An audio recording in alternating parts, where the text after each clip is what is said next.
રાજકોટ સિવિલની લાલિયાવાડી અંગે હકાભાએ બડાપો કાઢ્યો છે। મોરબીના હળવદમાં રહેતા જાણીતા હાસ્ય કલાકારે બડાપો કાઢ્યો છે। સિવિલમાં ડોક્ટર મોડા આવે છે, ગુજરાત સરકાર દવા અને મશીનરી આપે છે, ડોક્ટરો અને સ્ટાફની બેદરકારીથી છબી ખરડાઈ રહી છે।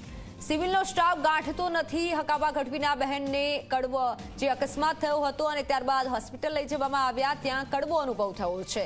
સીટી સ્કેન કરાવવા સિવિલમાં ગયા હતા, ત્યાં આવો અનુભવ થયો છે। હકાભાએ વિડીયો વાયરલ કરી હોસ્પિટલ તંત્ર સામે આક્ષેપ કર્યા છે। સ્ટાફ ધ્યાન નથી આપતો।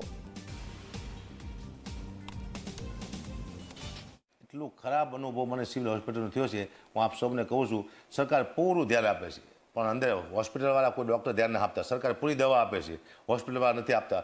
તમામ ડૉક્ટરોની સુવિધા છે, જેટલી પ્રાઇવેટમાં ન એટલી સિવિલમાં હોસ્પિટલમાં સુવિધા આવ્યું છે, પણ કોઈએ ધ્યાન આપ્યું નથી। સાહેબ 5 કલાકે સીટી સ્કેન થયું છે મારા બેનનું, 5 કલાકમાં માણસ મરી જાય। લાઈન હતી આમ 10-12 જણાની ખાટલાની, આપ સીસીટીવી કેમેરા છે, આપ જોઈ શકો છો અહીંયા જઈને તમે, લાઈન હતી આમ। એટલે મેં કીધું ભાઈ ફટાફટ આમ લઈ લો, સિરિયસ છે કીધું। તો એ એક લુખો વાત કરતો, મેં ડૉક્ટર મારી સાથે વાત કરતો હતો કે વારો આવે ત્યારે આવે, બાકી ન આવે તો બે જાવ શાંતિથી કે। પિન્ટુભાઈ હું હકાભા ગઢવી છું, કલાકાર છું, તું મારે આવું વર્તન ભાઈ તમે ડૉક્ટર સાહેબ આવું કરો છો તો નાના માણસ શું થતું છે અહીંયા? હું એ વિચાર કરું છું, નાના માણસ તમે શું જવાબ આપતા છો અહીંયા કરે? મગજ તો ડૉક્ટર હોય ને એ 3 કલાકે આવે છે।